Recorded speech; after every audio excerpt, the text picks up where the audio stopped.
Welcome to the STIX training series on STIX core concepts. My name is Brett Jordan. In this video, we are going to discuss STIX versioning. When we talk about STIX versions, there are three concepts we need to understand. First, what is meant by a version of a STIX object? Second, why are objects versioned to begin with? And last, who can version an object? When we talk about the version of a STIX object, we are actually talking about the version of the content that is in the object, not the version of the STIX language that is being used to create the object. STIX objects are versioned when the creator of the object needs to add, update, or remove information found in the object. STIX objects are also versioned when the creator needs to revoke a previously created object.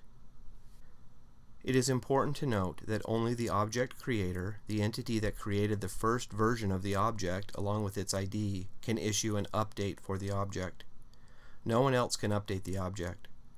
If a third party wants to make changes to an object, they can either contact the object creator and give them their changes, or they can create their own object with the modifications, along with a relationship object that links their new object back to the original with a relationship type of derived from.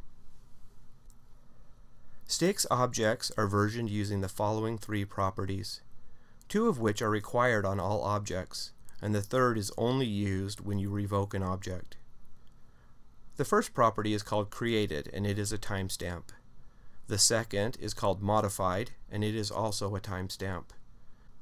The last property is called revoked, and it is a boolean. Timestamps in STIX are based on RFC 3339. In addition, all timestamps in STIX must be in UTC time with the Z designation. This means you cannot use a time zone offset. For versioning, timestamps must also use millisecond precision. When we talk about a specific version of an object, we talk about the object ID plus the modified timestamp. These two properties together uniquely define and identify that specific version of the object. In this example, I have colored the values in red to make it easier to see. You would take the ID value and the modified value, and that's how you could specifically reference an individual version of a STIX object. When you create a new object, the created and modified timestamps must be the same.